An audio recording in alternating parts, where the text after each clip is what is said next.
This is Bryson's car. He traded a dirt bike for it, drug it home on a trailer, and spent almost a year figuring out the parts and rebuilding the engine. He even got it running, well, kind of, and then he left. 18 months ago, Bryson left home to serve a 2-year mission for the Church of Jesus Christ of Latter-day Saints. Look, there's a few things you should know about this. Number one, it's a total commitment. These missionaries don't go to school, they don't have a paying job, they don't date, they don't browse the internet, they don't even swim. They dedicate themselves entirely to the work of spreading the gospel for those 2 years. Number two, it's voluntary and it's self-funded. Missionaries choose to serve, and while some do change their mind after they start their service, the majority finish out a full 2-year term.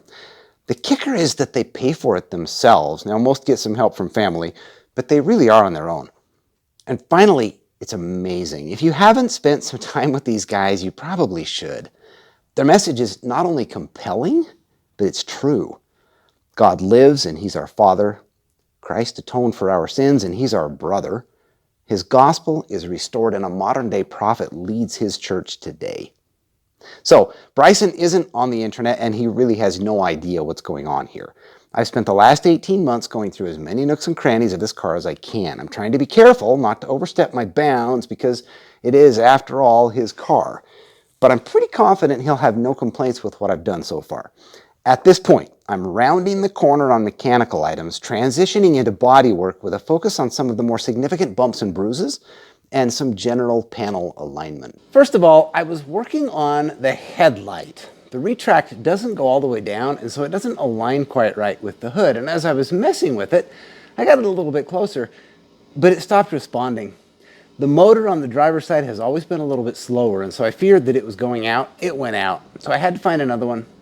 Luckily, the junkyard in Arizona had one, because all the stuff on eBay is like twice the price is what it should be. So for like 70 bucks shipped, I got a new motor for the retract out of Arizona. I need to get that on. That's one. I spent some time doing some body work.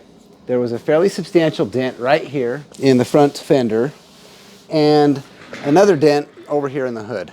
And so I got those cleaned up pretty well. This one I was able to pull out almost straight. So there is a little bit of filler on this body panel, but not much. It's really thin.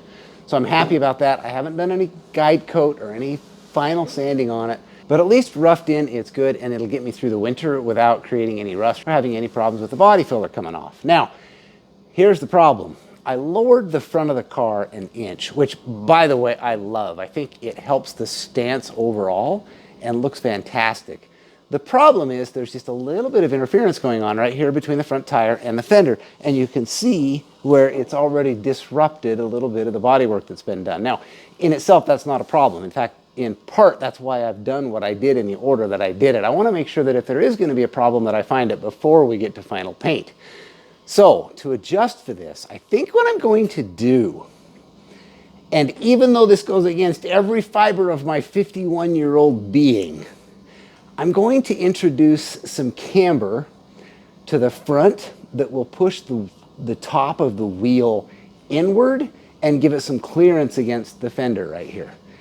Now, like I said, that goes against every fiber of my being, but I think it's okay. Even though it'll make the tires wear funny, it probably is appropriate and fitting for this car. The alternatives or combinations that could also be applied are, one, we could roll this fender a little bit. I'd rather not do that. That's a little too permanent. If Bryson wants to do that, he can do that. I'm going to leave that alone. The other option would be to raise the car back up again, and I could do that as well. If the camber doesn't fix it, we'll see if we need to raise it up. But I like the stance, I like the lower fit, so we'll start with the camber. Finally, while I'm in there, the wheels got to come off because I had a bit of an incident this week. I've been driving the car quite a little bit just to make sure that I'm working out all the gremlins. Well, we hit a gremlin. So I went out to run some errands, and the car's running great, but evidently I have a brake problem. I can feel it. You can see the light on the dash, the dummy panel, which indicates that I'm running low on brake fluid, which is true. I can feel that the brake is kind of spongy, and so I even got out and looked around, and I can see brake fluid on the inside of the front left wheel, which is a pretty good indicator that I've sprung a leak in that brake line. So I'm going to need to take a look and see what's going on there. My goal at the moment is to make it home problem. The good news is that the handbrake works on a cable, so I have that. The bad news is that that only gives me rear wheel brakes, and so I'm still using the main brakes and just trying to do it cautiously, recognizing that I may not have the stopping power that I really might need. So I'm hyper vigilant, keeping my eyes open around me and avoiding the use of the brake whenever I can, slowing down with either the handbrake or the transmission, dropping a gear and letting the engine do the slowing. I lost brakes, not entirely, but I can tell that it's sending brake fluid all over this wheel. So clearly I've got a leak near the slave, near the caliper on the front left wheel. So we're going to take this apart, see what's going on in there, figure out what it takes to reattach it. What's kind of funny, not in a ha-ha way, but like in a what the heck kind of way, I'm driving home a little bit cautious because I know the brakes are out, and I know I've only got a few stops left before I run out of fluid and then start introducing air into the line. So I'm being very cautious about the brakes. At the last bit on the way to the house, running exactly the speed limit, keeping good distance in all directions from me, and this black truck comes up on my 6, decides to pass me in a left turn lane, and then pull right in front of me at the stop as I'm trying to get left into the left turn lane to make a left-hand turn. It was weird. Like, I have no idea who this person is. I don't know if they were just trying to prank me or what, but seriously, this is just, I mean, it was just weird. So it unnerved me just a little bit. Again, mostly because I knew that my brakes were just a little bit on the fritz, and so I'm nursing it all the way home. I'm going the speed limit. It's a 4-block road, and he passes me with a block left to the stop sign. I don't know. I wonder sometimes if some people just need some basic driver's education. It seemed pretty simple to me, but nonetheless, we got through it, no incident. Anyway, that's the plan. Take this apart. We got to work on the brakes. We're going to change the camber on the wheel, see if that eliminates the interference between the tire and the fender. And then while we're there and working on this side, I'm going to put the new motor on the headlight retract on this side. It's hard to say for sure, but what it looks like is the final piece of brake line that goes from the flexible to the slave cylinder on the caliper probably has too much movement available to it. There's a bracket that mounts the end of the flexi line to the shock, and these coilovers don't have a bracket to mount that to, so it's just floating right here. What I need to do is replace the line and then find a way to mount this to the coilover so that it doesn't happen again. It wasn't all that obvious in the beginning, but once I started pulling on things, you can see that right there at the flare, that line is cracked and dropping brake fluid for sure.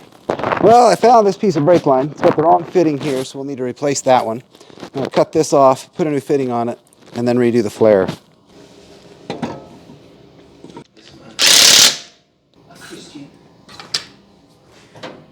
So this is somewhat of an iconic spot.